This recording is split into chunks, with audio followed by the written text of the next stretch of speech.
Hello, welcome to today's explanation of this unit. Hope you're fine, hope your families are fine, hope you're staying home.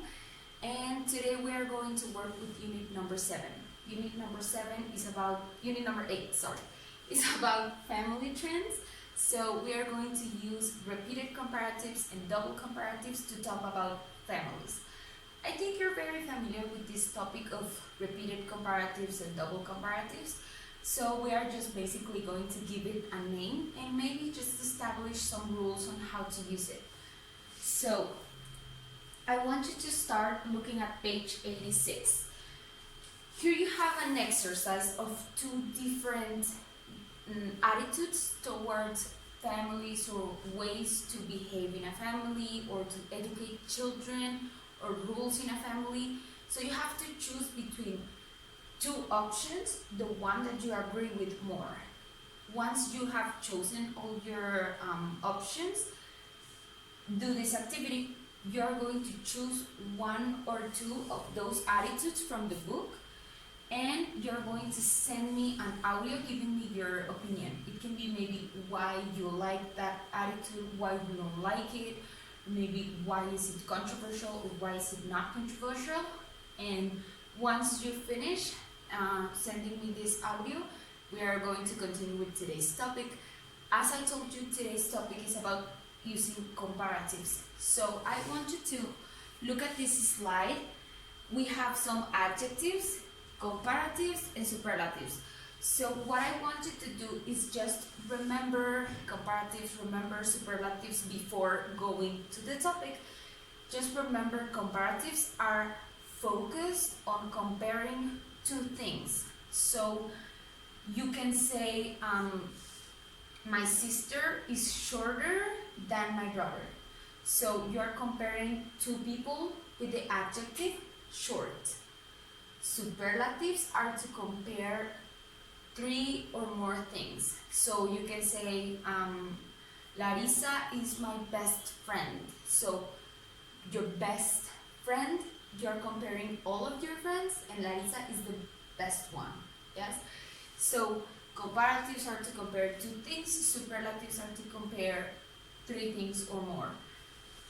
So the rules for comparatives, as you can see, if the adjective is a short adjective, then you just add er at the end. If it is a long adjective, then you add more beautiful, or less beautiful, or less popular, etc. It is different to superlatives because with superlatives we use the ending est or the most. So those are the basic differences. Today we are going to focus on only comparatives. So just remember the rules for comparatives, how to make an adjective a comparative, and that's it. So we have repeated comparatives. In page 88, you have all these grammar rules. So here I'm just going to give you some examples on how to use it and maybe emphasize some things about these rules. I have some examples here. Children are getting more and more complicated with every generation. Repeated comparatives is doing this, more and more complicated. So it is, I think, a rule or a phrase that we normally use, and it is called repeated comparatives. Why comparatives? Because we say more and more. So we use this comparative form and not the most, right? Another one, less and less people want to be parents nowadays. So we use less and we repeat it to emphasize something. My kid is smarter and smarter every day. So again, using the rule er for short adjectives into comparatives.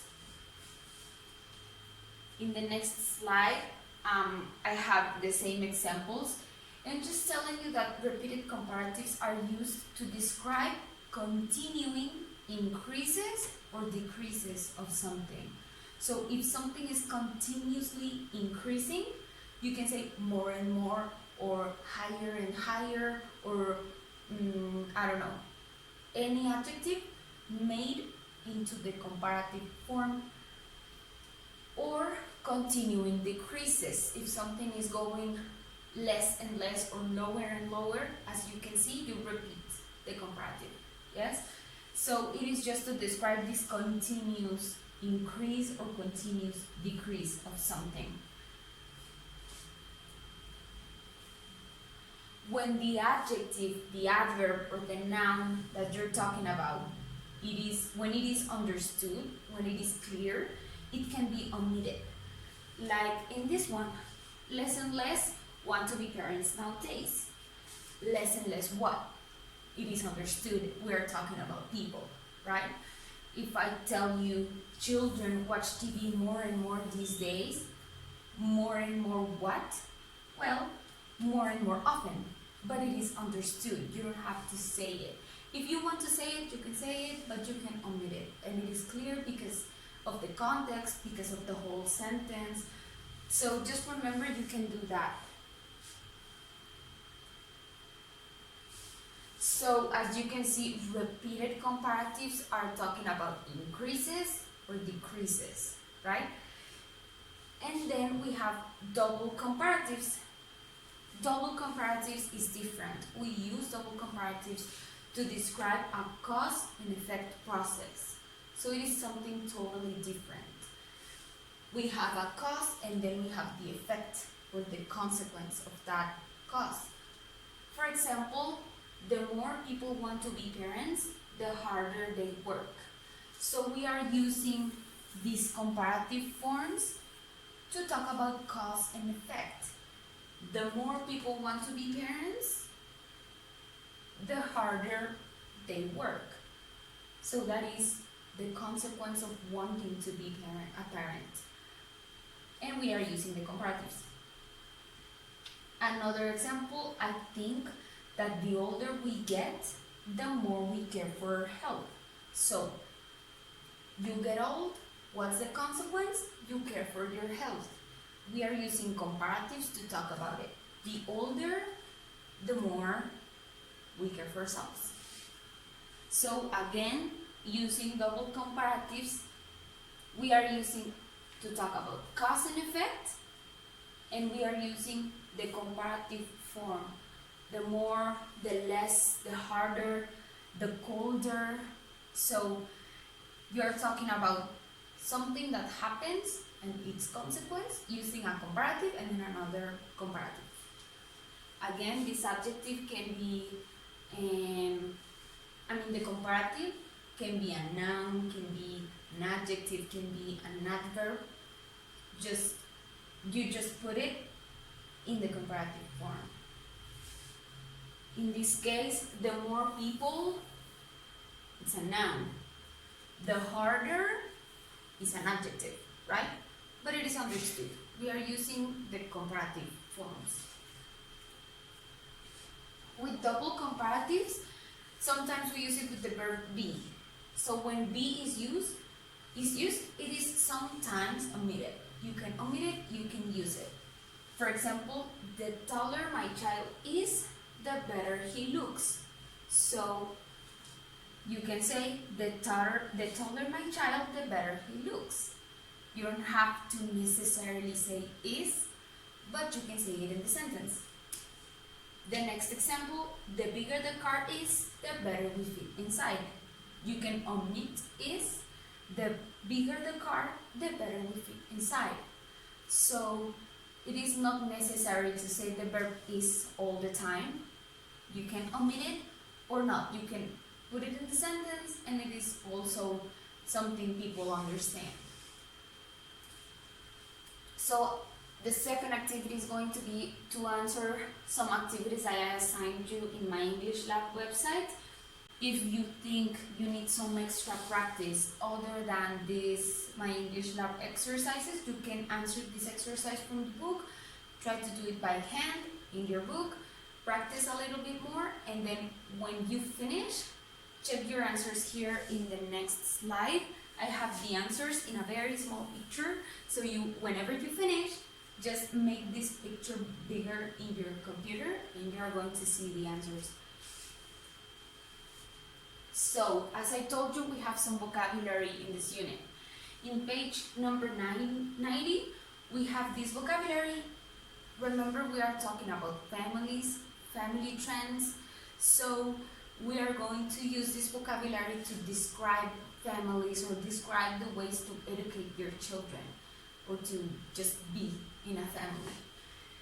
So, here it says teenagers can sometimes be rebellious. That means they don't obey the rules.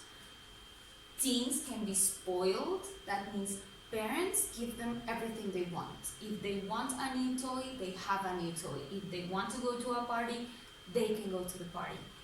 Teenagers can be disrespectful, so that's the opposite of being respectful. Then we have some adjectives to describe parents.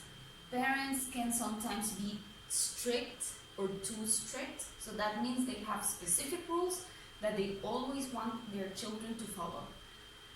Parents can be too lenient. That means they let you do whatever you want as a children, or they let their children go to parties or drive too young or drink or do whatever they want. Sometimes parents can be overprotective. That would be the opposite of lenient. Overprotective is protecting your child too much. Yes? So we have these adjectives, and what I want you to do is answer page number 90. Exercise B, you have the instructions here, and I want you to send a picture of this exercise just using this vocabulary. Remember, the vocabulary is made with verbs, adjectives, nouns, and many other types of words. In this case, we're going to work with those three. A verb can also be made or turned into a noun, or an adjective into a noun. So in page 92, we have this vocabulary. We have some suffixes that you can add to verbs and adjectives to turn them into nouns. So remember, the noun is the name of something. The verb is an action, and the adjective is a word describing something. So it is different to say, I expect to be home by 8. That is a verb. An action that I am doing, I am expecting something to happen.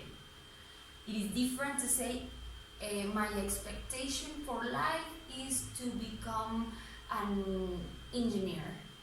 That is different because your expectation is something, the name of your feeling, of the thing that you want, but it is not an action, right? So we have some examples here. For example, develop. You can develop the ability of becoming a guitar player. So that means you are developing, you are doing the action of developing something. It is different to say a 3-year-old development is,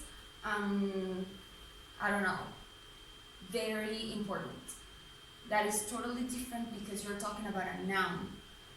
His development, he's not doing anything. The development is the name of what is happening to him. He's growing up.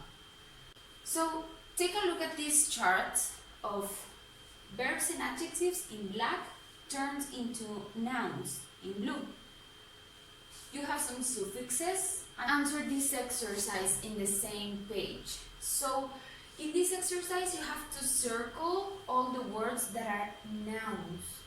No verbs, no adjectives, no adverbs, just nouns. A noun is naming something. It's not describing, it's not an action.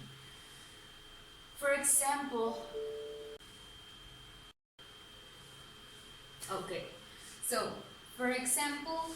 number 5, you have attraction, attract, attractive, attractiveness.